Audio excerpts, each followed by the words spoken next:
High, কেমন আছো তোমরা সবাই? আশা করছি খুব ভালো আছো। আমিও একটু ভালো আছি। তাই চলে এসেছি আজকে আবার একটা ভিডিও নিয়ে। আগের দিন লাইভে আমি তোমাদেরকে বলেছিলাম যে আমার শরীরটা অনেকটা খারাপ, তাই আমি দুদিন ভিডিও দিতেও পারিনি। আর আগের দিন আমি লাইভেও আসতে পারিনি।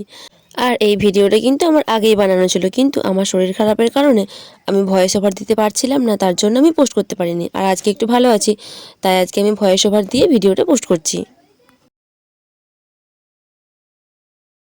আর আজকে আমি বানাচ্ছি মিনিয়েচার চিকেন লেগ পিসের থালা।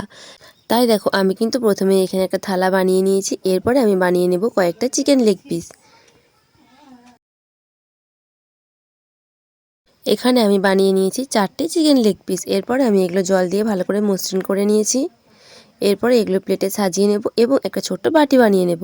তার কারণ সেই বাটিতে আমি রাখবো একটু চাটনি।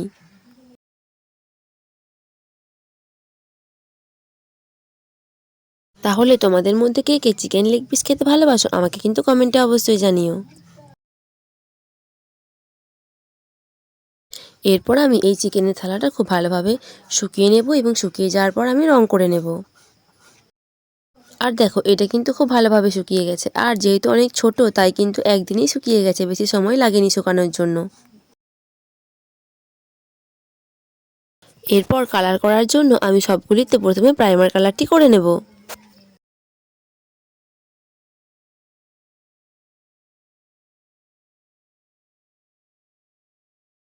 আর দেখো, আমি কিন্তু আজকে প্লেট এবং বাটিটিতে গোলাপি কালারটা করেছি। তার কারণ গোলাপি কালারের প্লেট আমি কিন্তু বানাইনি। এর আগে আমি কালো কালারের বানিয়েছিলাম, ব্রাউন কালারের বানিয়েছিলাম, কিন্তু তাই ভাবলাম চলো এবারে একটু গোলাপি কালারের প্লেট বানিয়ে দেখি কেমন লাগে। তাহলে তোমরা কিন্তু অবশ্যই জানিও এই গোলাপি কালারের প্লেটটা তোমাদের কেমন লাগলো। আর দেখো, আমার কিন্তু এখানে চিকেন লেগ পিসগুলিতেও কালার করা হয়ে গেছে। এরপর আমি চাটনিটা বানিয়ে নেব। চাটনিটা বানানোর জন্য আমি এখানে প্রথমে অল্প আঠা দিয়ে নিয়েছি, তারপরে আমি সবুজ এবং লাল কালারটা দিয়ে নিয়েছি। তাহলে কিন্তু রেডি হয়ে গেছে।